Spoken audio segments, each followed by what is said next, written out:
और अभी की बड़ी खबर आपको बता दें, कोलकाता में लेडी डॉक्टर से हुई दरिंदगी को लेकर पूरे देश में आक्रोश है। आज रेजिडेंट डॉक्टर्स ने हड़ताल का आह्वान किया है। कोलकाता समेत पूरे देश में यह हड़ताल बुलाई गई है। अस्पतालों में मेडिकल सेवाएं प्रभावित हो रही हैं, हालांकि इमरजेंसी सेवाओं को हड़ताल से दूर रखा गया है। दिल्ली के अस्पतालों में भी डॉक्टर हड़ताल पर बैठे हुए हैं। तो दिल्ली से लेकर कोलकाता तक की तस्वीर आपके सामने।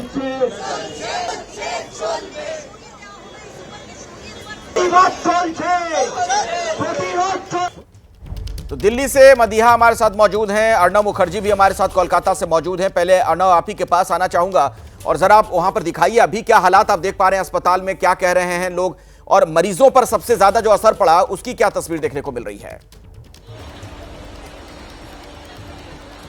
देखिए अखिलेश जी, आरजी कर के घटना को लेकर अभी कलकत्ता में सभी डॉक्टर लोग आंदोलन कर रहे हैं। हम जैसे अभी खड़े हैं कोलकाता मेडिकल कॉलेज हॉस्पिटल में, इधर भी हम जैसे देख रहे कि जूनियर डॉक्टर लोग वो लोग अभी फील्ड डेमोन्स्ट्रेशन कर रहे हैं और ये लोग काम नहीं कर रहे। इसके नतीजा मरीजों ने परेशानी में पड़ गए हैं क्योंकि जूनियर डॉक्टर लोग आज काम नहीं कर रहे, आउटडोर नहीं कर रहे, इमरजेंसी में भी जूनियर डॉक्टर लोग नहीं है, सिर्फ सीनियर डॉक्टर लोग आज काम कर रहे। तो पुलिस का ये कहना है कि मुख्य आरोपी अभी अरेस्ट हो गया है। मुख्य जो आरोपी है इस घटना का वो अरेस्ट हो गया है। फिर भी अलग अलग मांग को लेकर डॉक्टर लोग आज इधर आंदोलन में खड़े हैं। हम इनके साथ भी बात करना चाहेंगे। आपके साथ ये जानने का कोशिश है कि आप लोग का मांग क्या है। पुलिस का जैसे कहना है कि मुख्य आरोपी अरेस्ट हो गया है, फिर भी आप लोग का मांग कुछ कहना है? देखिए इन लोगों का आज एक मीटिंग भी बुलाया है जूनियर डॉक्टर लोग, एवं जूनियर डॉक्टर लोग का ये कहना है कि मीटिंग के बाद उन लोग तैयार करेंगे कि इसके बाद आंदोलन के रूपरेखा क्या होगा। जैसे सरकार से ये जूनियर डॉक्टर लोग के पास अनुरोध किया गया है कि उनका जो हड़ताल है वो उठा ले, लेकिन फिर भी जूनियर डॉक्टर का ये कहना है कि ये लोग इनका जो मांग है जब तक नहीं मिट जाएगा तब तक ये लोग हड़ताल में शामिल ही रहेंगे। इसके नतीजा मरीजों जो आ रहे हैं आज इमरजेंसी और आउटडोर में उनका परेशानी बहुत हो रहा है। लेकिन जैसे national medical college, Kolkata medical college, RG Kar सभी जगह आज ये सभी जो डॉक्टर है सब हड़ताल में शामिल है और इसका इफेक्ट भी पड़ रहा है इधर का हेल्थ सिस्टम के ऊपर। तस्वीरें मैं देख पा रहा हूं और देश की राजधानी दिल्ली है, यहां पर किस तरीके के हालात हैं, क्योंकि यहां पर तो हजारों हजार की संख्या में देश भर के मरीज आते हैं इलाज के लिए। मदीहा, यहां पर क्या स्थिति है, अस्पतालों से क्या तस्वीर आप देख पा रही हैं?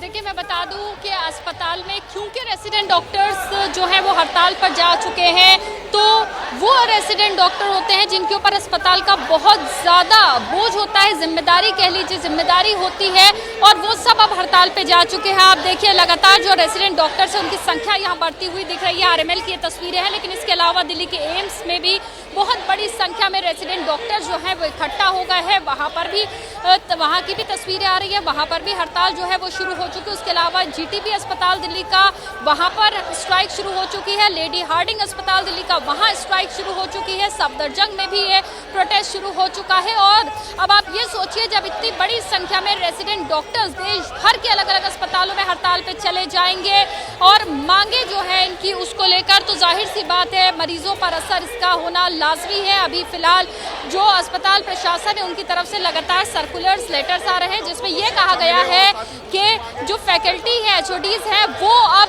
जो जिम्मेदारी है अस्पताल की वो संभालें, क्योंकि रेसिडेंट डॉक्टर स्ट्राइक पर हैं। सिर्फ इमरजेंसी सर्विसेज ही रेसिडेंट डॉक्टर्स देंगे। तो अब देखना ये होगा कि जो एचओडीज और फैकल्टी होगी आखिर वो कब तक बड़ी संख्या में आने वाले हर रोज पेशेंट्स को संभालेगी, क्योंकि जाहिर सी बात है जैसे जैसे दिन बढ़ेगा जो मरीजों की संख्या है अस्पतालों में वो भी बढ़ जाएगी। तो आखिर अस्पतालों पर इसका क्या असर होगा ये अब से कुछ देर में और तस्वीरें सामने होंगी, क्लियर होगा वो होगा। लेकिन सबसे बड़ी बात है आखिर इन डॉक्टर्स की मांग क्या है। तो देखिए डॉक्टर्स जो है वो आरजी कर मेडिकल कॉलेज कलकत्ता में जिस महिला डॉक्टर की हत्या हुई है उसको लेकर सीबीआई इंक्वायरी इस मामले में करवाना चाहते हैं। इसके अलावा वो ये चाहते हैं कि जो अपराधी हैं उनको कड़ी से कड़ी सजा दी जाए। और तीसरी मांग जो इनके मुख्य मांगों में शामिल है वो है सेंट्रल प्रोटेक्शन एक्ट आई डॉक्टर्स के लिए, यानी कि इनकी सेफ्टी और सिक्योरिटी को एश्योर किया जाए। ठीक है मदीहा, और एक बड़ी खबर मैं दर्शकों तक पहुंचाना चाहता हूं। कोलकाता में लेडी डॉक्टर से दरिंदगी का मामला जो है, इसमें आरजी कर मेडिकल कॉलेज के प्रिंसिपल का इस्तीफा हो गया है। प्रिंसिपल प्रोफेसर संदीप घोष ने इस्तीफा दिया। उन्होंने कहा कि मृतक मेरी बेटी जैसी,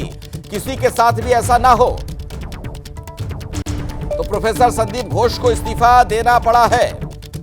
जिस तरीके का प्रेशर था अर्णव, क्या यह माना जाए उसी की वजह से इस्तीफा हुआ है, रेजिग्नेशन हुआ है? एकदम जैसे अभी तक जानकारी मिल रहा है कि आरजीकर का जो संदीप घोष जी है, जिसका ये जो डॉक्टर लोग हैं, जूनियर डॉक्टर लोग, उनका ये मांग था कि संदीप घोष उनको रेजिग्नेशन करना ही पड़ेगा। सरकार से कुछ नहीं किया गया, लेकिन आज संदीप घोष खुद एक प्रेस कॉन्फ्रेंस बुलाया और प्रेस कॉन्फ्रेंस करने के बाद संदीप घोष रेजिग्नेशन दे दिया। और जैसे अभी तक ये नहीं पता है कि ये रेजिग्नेशन अभी तक एक्सेप्ट हुआ कि नहीं, लेकिन संदीप घोष जी ने ये प्रेस कॉन्फ्रेंस करके बोल दिया है कि वो रेजिग्नेशन दे रहे हैं। और इधर जैसे जूनियर डॉक्टर लोग हैं, लेडी डॉक्टर लोग हैं, उनके साथ भी जानने का कोशिश करेंगे कि इसके बारे में उनका क्या कहना है। अच्छा, क्या कहना है आज के इस आंदोलन के बारे में? আমি বাঙালি। আচ্ছা, উই ওয়ান্ট জাস্টিস, দোষীদের কঠোরতম শাস্তি চাই। We want immediate resignation of the responsible authority. Sandeep Ghosh ji ने अभी तक रेजिग्नेशन दे दिए हैं, फिर भी आप लोग का क्या मांग है? যারা যারা এই দোষী মানে এটার সাথে যুক্ত, মানে তারা আমরা জানি না কারা কারা, কিন্তু তাদের কঠোরতম শাস্তি চাই আমরা। क्या कहते? রেজিগনেশন মানে রেজিগনেশন थोड़ा अच्छा resignation not equal to transfer. মানে এটা না যে আজকে এই কলেজ থেকে সরিয়ে ওনাকে অন্য কলেজে দিয়ে দেওয়া হলো। রেজিগনেশন মানে ফুল রেজিগনেশন ফ্রম দ্য সার্ভিসেস। इन लोग का कहना है कि full resignation from the service in लोग का डिमांड है। जब तक ये डिमांड नहीं फुलफिल हो रहा है, तब तक ये जो डॉक्टर लोग हैं, जूनियर डॉक्टर लोग हैं, उनका जो आंदोलन, वो आंदोलन चलेगा। लेकिन ये बड़ा खबर है कि संदीप घोष वो खुद प्रेस कॉन्फ्रेंस बुलाया और खुद ने रेजिग्नेशन दे दिए हैं। और उनका ये कहना है कि ये लड़की जैसी है, लेकिन उनका रेजिग्नेशन का मांग ये डॉक्टर लोग कर रहे हैं। एवं सिर्फ ये प्रेस कॉन्फ्रेंस नहीं, पूरा फुल रेजिग्नेशन का मांग अभी तक बिल्कुल, मैं देख पा रहा हूं कि वहां बड़ा उत्साह है रेजिडेंट डॉक्टर्स में। मैं एक बार फिर से दिल्ली चलता हूं, मदिहा के पास। उनके पीछे वो तमाम हड़ताली डॉक्टर दिख रहे हैं। मदिहा, ये जो रेजिडेंट डॉक्टर्स होते हैं अलग अलग अस्पतालों में, एक तरीके से बैकबोन होते हैं, क्योंकि ज्यादातर मरीजों को यही हैंडल करते हैं। और बार बार मैं कह रहा हूं, देश की जो राजधानी है दिल्ली, यहां पर देश भर के मरीज बड़ी संख्या में आते हैं, हजारों लोग हर रोज आते हैं। तो ऐसे में तो तमाम उस तरह की सेवाएं ठप हो गई होंगी। इस पर डॉक्टर्स क्या कह रहे हैं? कुछ बात आपकी हो पाई उनसे? बिल्कुल, जाहिर सी बात है, बैकबोन होते हैं रेसिडेंट डॉक्टर्स और बड़ी संख्या में रेसिडेंट डॉक्टर्स मरीजों की देखभाल करते हैं, उनको देखते हैं। ओपीडीज में खास तौर से, ओटीज में सर्विसेज होती हैं रेसिडेंट डॉक्टर्स की। इसके अलावा वार्ड्स में रेसिडेंट डॉक्टर्स होते हैं जो पूरा मैनेज करते हैं, हैंडल करते हैं। तो जाहिर सी बात है, जब ये लोग धरने पर चले गए हैं तो आप सोचिए कि असर तो जाहिर है कि मरीजों पर और अस्पतालों पर पड़ेगा। लेकिन आखिर ये आक्रोश जो है ये इतना ज्यादा इसीलिए है क्योंकि इन लोगों को लगता है कि अब तक जो कार्रवाई होनी चाहिए थी वो नहीं हुई है। आरजीकर मेडिकल कॉलेज में महिला डॉक्टर की हत्या पर आखिर ये क्या कहते हैं इस बात पर डॉक्टर्स के, मरीजों पर असर इसका होगा, तो उन्हीं डॉक्टर्स से बातचीत करते हैं। सर, आप लोग हड़ताल कर रहे हैं, आपकी मांगे जो है वो भी हमने सुनी है, लेकिन मुझे ये बताइए कि मरीजों पर भी इसका असर होगा? देखो, मरीजों को आज परेशानी तो नहीं होगी क्योंकि हमारी इमरजेंसी सारी सुविधाएं चल रही हैं। इमरजेंसी हमारी मेडिसिन इमरजेंसी हो गई, सर्जिकल इमरजेंसी हो गई, आपकी लैब इमरजेंसी हो गई, कोई भी इमरजेंसी सेवाएं रोकी की नहीं गई हैं। ठीक है, ओपीडीज और ओपीडीज में आप लोगों का एक बहुत बड़ा रोल होता है, आप लोग बड़ी संख्या में वार्ड्स में ड्यूटी करते हैं, ऐसे में मरीजों पे कहीं ना कहीं असर होगा। तो उसके लिए क्या कुछ बातचीत फैकल्टी वगैरह से आप लोगों की हुई है? क्योंकि स्ट्राइक तो लगातार चल रही है, तो इसका असर मरीजों पर भी देखने को मिलेगा? नहीं, ओपीडी में तो हमारे सीनियर लोग जो फैकल्टी प्रोफेसर लोग हैं पेशेंट देख ही रहे होंगे। और दूसरी बात क्या है कि ओपीडी में इमरजेंसी पेशेंट कभी नहीं आता है। इमरजेंसी पेशेंट हमेशा क्रिटिकल केयर, इमरजेंसी, ई सर्जिकल, ऑप्स, इन्हीं सब में आता है। तो मरीजों के लिए कोई भी असुविधा नहीं हो रही है डॉक्टरों की तरफ से। मरीजों को एक प्रॉपर मतलब इन्वेस्टिगेशन, मतलब ट्रीटमेंट दिया जा रहा है, ऐसा नहीं है। लेकिन हम लोगों की डिमांड वही है कि सेंट्रल प्रोटेक्शन एक्ट लागू किया जाए 2022, और जो केस को छुपाया जा रहा है, जो निर्भया जैसा मतलब दुर्घटना घटित हुई है, उसको जल्द से जल्द इंसाफ मिले, हम लोगों की यही डिमांड है। लेकिन यहाँ पर महिला डॉक्टर्स में एक अलग तरह का आक्रोश जो है वो देखा जा रहा है। मैं एक महिला डॉक्टर यहाँ पर है जो सबसे आगे बैठी हुई है और लगातार वो जो है पिछले 2 दिनों से कभी कैंडल मार्च में होती है सबसे आगे, और आज प्रदर्शन में भी सबसे आगे है। मुझे ये बताइए, महिला डॉक्टर्स के अंदर मैं देख रही हूँ आक्रोश बहुत ज़्यादा है, लगातार वो आगे हैं और मांग कर रही है सेंट्रल प्रोटेक्शन एक्ट की। तो मुझे ये बताइए कि आप लोग जब ड्यूटी करते हैं तो किस तरह का डर मन में होता है, या इस इंसिडेंट के बाद डर हुआ है जिस वजह से आप लोग चाहते हैं कि सेंट्रल प्रोटेक्शन एक्ट? देखिए, डॉक्टर्स के प्रति हिंसा जो है इस देश में अब आम बात हो गई है और उसको कोई इम्पोर्टेंस नहीं देता है, तो डर तो हमें हमेशा रहता था। बट एज अ फीमेल, अब तक हॉस्पिटल में एज अ फीमेल डर नहीं लगता था, बट अब जो है मैं बता रही हूँ आपको कि परसों मेरी नाइट ड्यूटी थी। मदीहा, मैं आऊंगा, इनसे जानेंगे इनकी पूरी कहानी। बड़ी चिंता की बात है जिस तरीके से लेडी डॉक्टर कह रहे हैं कि इन्हें भी डर लगता है ड्यूटी करने के दौरान। कम से कम डॉक्टर्स के साथ इस तरह की स्थिति नहीं होनी चाहिए, तभी ये इलाज समुचित तरीके से कर पाएंगी। अभी एक बड़ी खबर आ रही है अरविंद केजरीवाल से जुड़ी हुई बड़ी खबर। केजरीवाल ने सुप्रीम कोर्ट में याचिका दी है। सीबीआई अरेस्ट को सुप्रीम कोर्ट में उन्होंने चुनौती दी है। तो अब देश की सबसे बड़ी अदालत की दहलीज पर उनका यह मामला, सुप्रीम कोर्ट में याचिका दी गई है अरविंद केजरीवाल की तरफ से। सीबीआई की तरफ से जो उन्हें गिरफ्तार किया गया है, इसी मामले को चुनौती दी है उन्होंने। अब इस पर सुप्रीम कोर्ट का क्या रुख होता है, इस मामले की सुनवाई कब होती है, देखना महत्वपूर्ण होगा। तो अरविंद केजरीवाल ने अभी सुप्रीम कोर्ट में याचिका दी है। सीबीआई की गिरफ्तारी को दरअसल इसमें चुनौती दी गई है। देखिए, बारिश सबसे अच्छा जो पाठ पढ़ाती है कि हद से ज्यादा चीज तबाही मचाती है, क्योंकि इस वक्त नदी हो या नाले सब उफान पर हैं। हालात ऐसे हैं कि अब बात जान पर आ गई है। आसमानी प्रहार के आगे ना इंसान की चल रही है, न सर्वशक्तिमान की। हम आपको एक रिपोर्ट दिखाते हैं।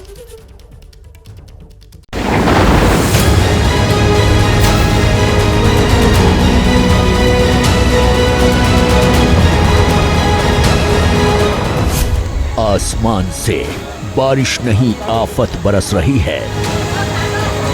जिंदगी बाढ़ के चक्रव्यूह में कैद है। नदी और नाले अपनी टेढ़ी चालों से तांडव मचा रहे हैं। जिसकी बानगी है मध्य प्रदेश के बैतूल से आई ये तस्वीर, जहां उफान मारते नाले में बाइक सवार की जिंदगी फंसी हुई है।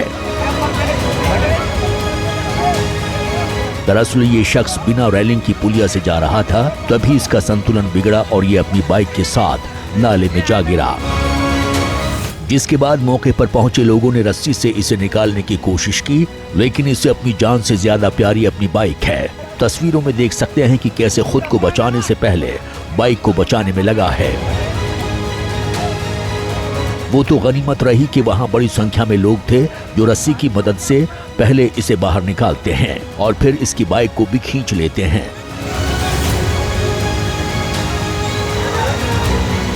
लेकिन इस पूरे रेस्क्यू में गांव वालों की हिम्मत और जज्बे की तारीफ करनी होगी, जिन्होंने आखिर तक हार नहीं मानी और बाइक और उसके मालिक दोनों को सेफली बाहर निकालकर ही माने।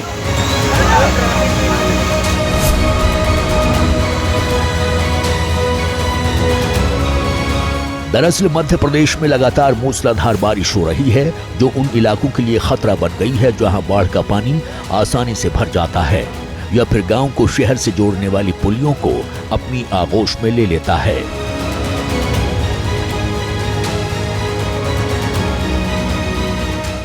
ऐसे ही हालात इस वक्त मध्य प्रदेश के बुरहानपुर जिले के हैं, जहां उतावली नदी का पानी कई छोटी पुलियाओं के ऊपर से बह रहा है, जिससे कई ठाटर, बल्डी, खामला जैसे गांवों का संपर्क आपस में टूट गया है। लेकिन लोग हैं कि अपनी जान के दुश्मन बन गए हैं, जो उफान मारती पुलिया को बाइक से पार कर रहे हैं।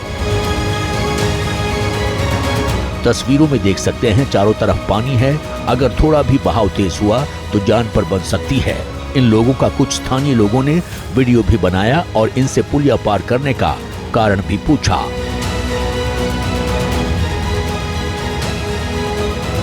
तो एक शख्स ने बताया कि पानी का स्तर कम लगा, इसलिए पार कर लिया।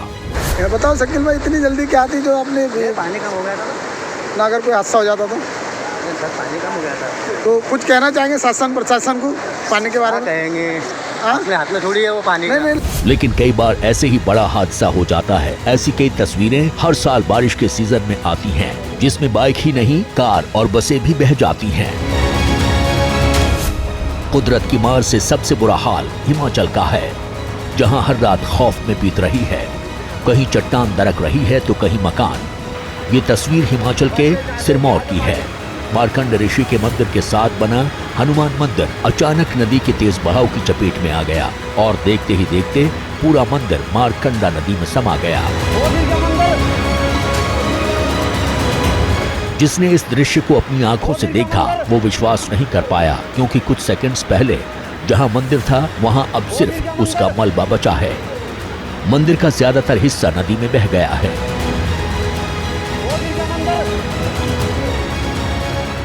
इस हादसे के बाद अब सलानी पुल को भी खतरा बना हुआ है, क्योंकि नदी का पानी तेज रफ्तार में पुल के पास से बह रहा है। इस घटना से आसपास के लोग दहशत में हैं। प्रशासन ने लोगों को एडवाइजरी जारी की है कि नदी नालों के किनारे न जाएं, साथ ही भूस्खलन वाले इलाकों से भी दूर रहें। दरअसल हिमाचल के हालात लगातार बिगड़ रहे हैं, क्योंकि जहां जिंदगी आम दिनों में सामान्य होती थी, वहां इन दिनों बर्बादी का मंजर दिखाई दे रहा है। इस वक्त हिमाचल के हालात बेहद खराब है। पूरे हिमाचल में भारी बारिश हो रही है। भारी बारिश का अलर्ट भी जारी है। ऑरेंज अलर्ट हिमाचल में जारी है। और नदी नालों की मैं अगर बात करती हूँ, नदी नाले पूरी तरह से उफान पर है। मंडी जिले की मैं बात करती हूँ तो मंडी में इस वक्त हालात बद से बदतर है। शिमला हो, किन्नौर हो, सिरमौर हो, चाहे या फिर सोलन ही क्यों ना हो, हर जगह बारिश ने तांडव मचाना शुरू कर दिया है। हिमाचल के कांगड़ा में रानीताल शिमला 4 लेन हाईवे बारिश की भेंट चढ़ गया है।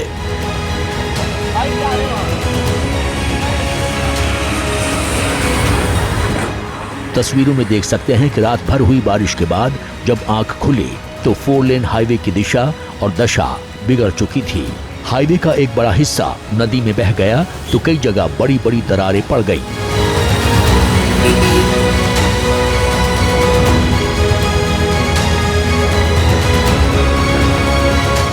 हिमाचल के लाहौल स्पीति में नाले पहाड़ों को चीर कर बह रहे हैं।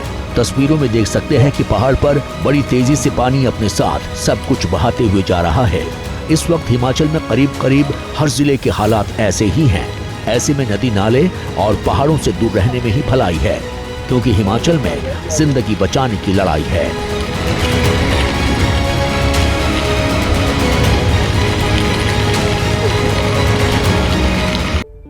और अब आपको छत्तीसगढ़ के सूरजपुर की तस्वीर दिखाते हैं। यहां बड़ी लापरवाही सामने आई। एक बाइक सवार जान जोखिम में डालकर उफनती नदी वाली पुलिया पार करने लगा। सैलाब के तेज बहाव में फंस गया। हालांकि आसपास मौजूद लोगों की मुस्तैदी से उसकी जान बच पाई है, लेकिन अक्सर इन मामलों में बड़े हादसे हो जाते हैं। तो पानी का बहाव आप देख रहे हैं बहुत तेज, और बाइक लेकर ये शख्स पानी में यूं घुस गया और उसके बाद उसकी बाइक बहने लग गई थी। वहां मौजूद लोगों की मदद से किसी तरीके से इसे निकाला गया है। तो नदी का ये जो आप देख रहे हैं रौद्र रूप नजर आ रहा है, ये छत्तीसगढ़ में सूरजपुर की तस्वीर हम आपको दिखा रहे हैं। हिंदुस्तान का एक बड़ा हिस्सा अभी बाढ़ और बारिश से बहुत ज्यादा परेशान है। ये आप सूरजपुर का दृश्य देख रहे हैं। छत्तीसगढ़ में ये जगह है जहां पर देखिए ये शख्स जो बाइक लेकर वहां से गुजर रहा था, अचानक पानी के तेज बहाव में उसकी बाइक फिसलती है और उसके बाद ये भी बहने लग गया। जो लोग वहां पर मौजूद थे जल्दी से आनन फानन में लोगों ने हाथ पकड़कर उसे बाहर की तरफ खींचा।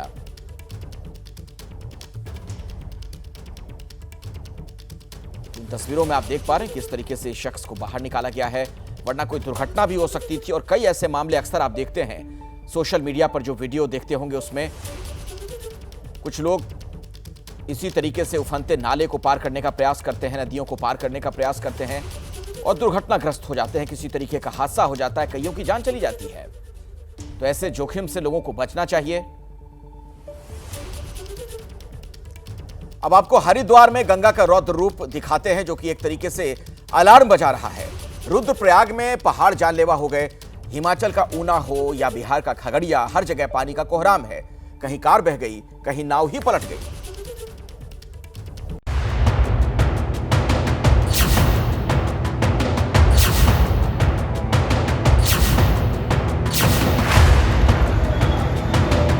ये गंगा की चेतावनी है, जिसने पूरे उत्तराखंड की धड़कन बढ़ा दी है, क्योंकि गंगा का ऐसा रौद्र रूप अगस्त में पहली बार दिखा है। दरअसल गंगा चेतावनी के निशान से 25 सेंटीमीटर ऊपर बह रही है। हालांकि खतरे के निशान से गंगा अभी 75 सेंटीमीटर नीचे है, लेकिन जिस रफ्तार से गंगा बढ़ रही है उसे देखकर लगता है कि ये फासला भी जल्द खत्म हो जाएगा। ऐसे में गंगा के किनारे से दूर रहने में ही भलाई है, खास तौर पर हरिद्वार और उन निचले इलाकों में जहां गंगा का खतरा सबसे ज्यादा है। गंगा के जो किनारे हमारे लगे हुए क्षेत्र हैं, लक्सर भी है और आपके नीचे भी जितने भी क्षेत्र हैं, सब में बाढ़ चौकियां बनी हुई हैं और सबको हमने अलर्ट किया हुआ है। डेंजर से 75 सेंटीमीटर नीचे है अभी। आसमानी बारिश जमीन पर मौत बनकर बरस रही है। बद्रीनाथ हाईवे के सिरोपगढ़ में पहाड़ी से आए मलबे ने 3 यात्रियों की जान ले ली है। लगातार हो रही बारिश की वजह से पहाड़ खतरनाक हो गए हैं। इस वक्त उत्तराखंड के कई बड़े रास्ते ब्लॉक पड़े हैं।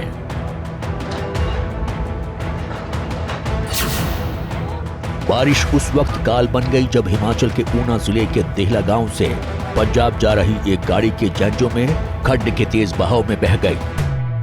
गाड़ी में 11 लोग सवार थे, लेकिन पानी का बहाव इतना तेज था कि सब बह गए, जिसमें से 4 के शव ही बरामद हुए हैं। बाकी की तलाश अभी भी जारी है।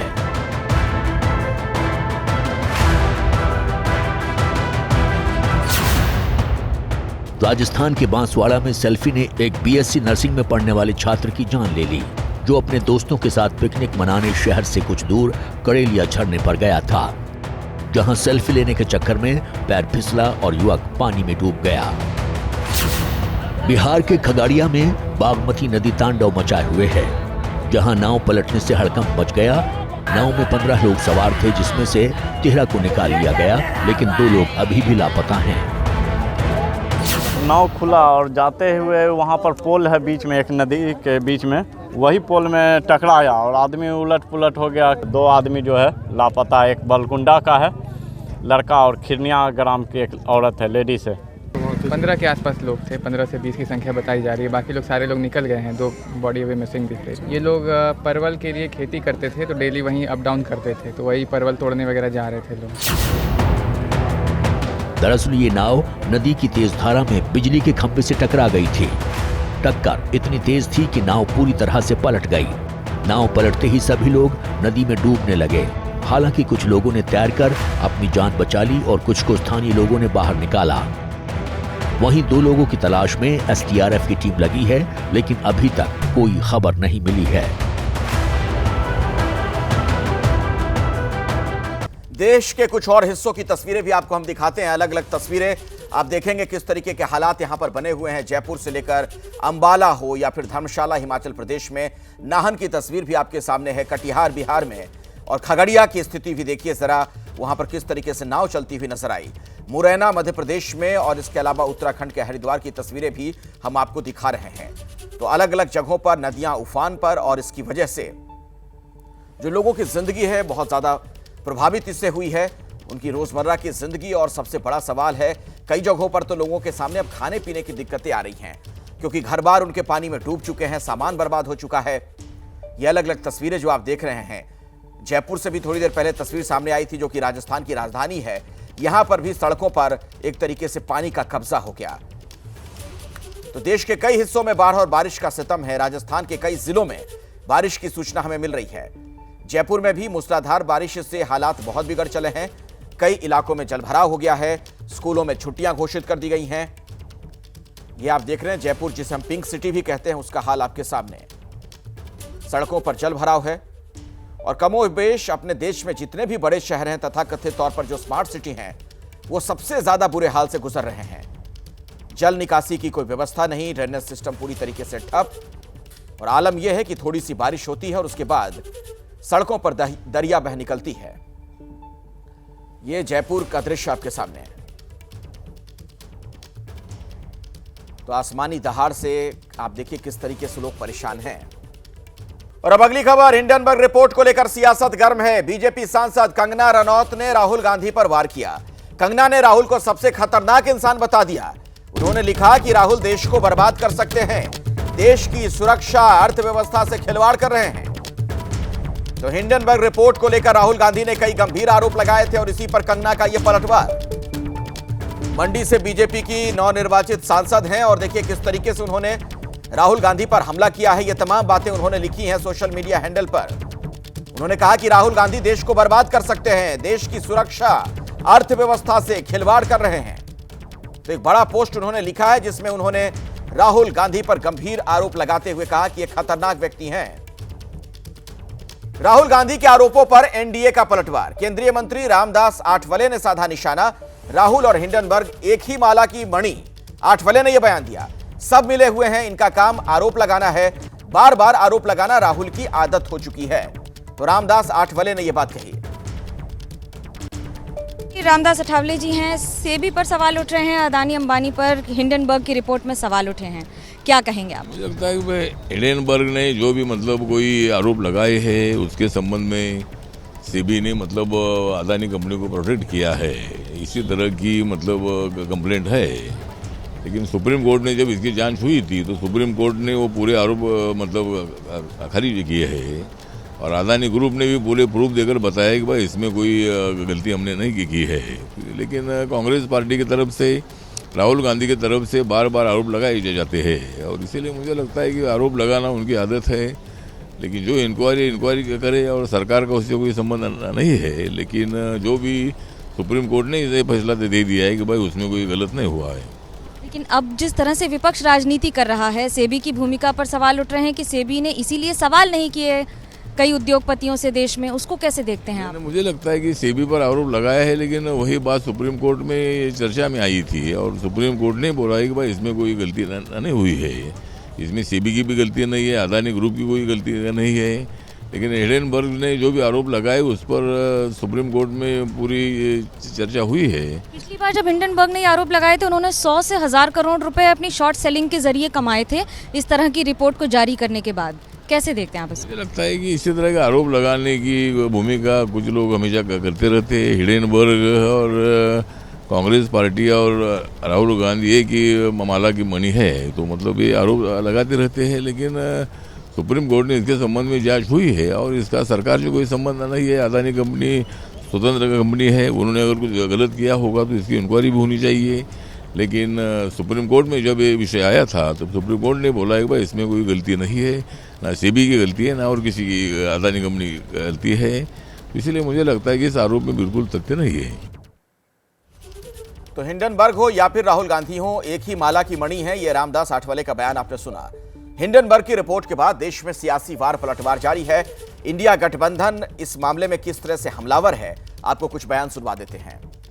हिंडनबर्ग के नए खुलासे के बाद कई नए सवाल आते हैं। गौतम अडानी जी की कंपनियों में, ऑफशोर कंपनियों में सेबी की चेयरमैन और उनके पति की इन्वेस्टमेंट्स हों और भारत सरकार फिर भी उनको सेबी का चेयरपर्सन बनाए, बताइए सवाल उठते हैं या नहीं उठते? इसलिए हम जेपीसी की मांग करते हैं।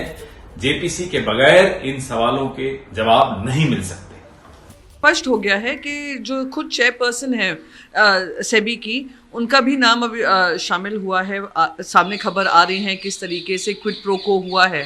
तो इससे और भी हम मांग कर रहे हैं कि इन्वेस्टिगेशन होना चाहिए, फ्री एंड फेयर इन्वेस्टिगेशन होना चाहिए। और ख़ास करके जो ये पूरा मोडस ऑपरेंडाई है कि सेबी शांत रहा, सेबी ने ठीक से इन्वेस्टिगेशन नहीं की, अडानी समूह को लेकर कैसे उनका इनडायरेक्ट वहाँ पे इंटरेस्ट थे। तो ये जो इंटरेस्ट लिंक्ड हैं, जो क्विड प्रो कोट है, उसकी जांच होनी चाहिए, उसका इन्वेस्टिगेशन होना चाहिए। और हम ये और पुरजोर तरीके से मांग करेंगे कि सिर्फ सुप्रीम कोर्ट ही नहीं, पार्लियामेंट में भी इसकी जांच होनी चाहिए।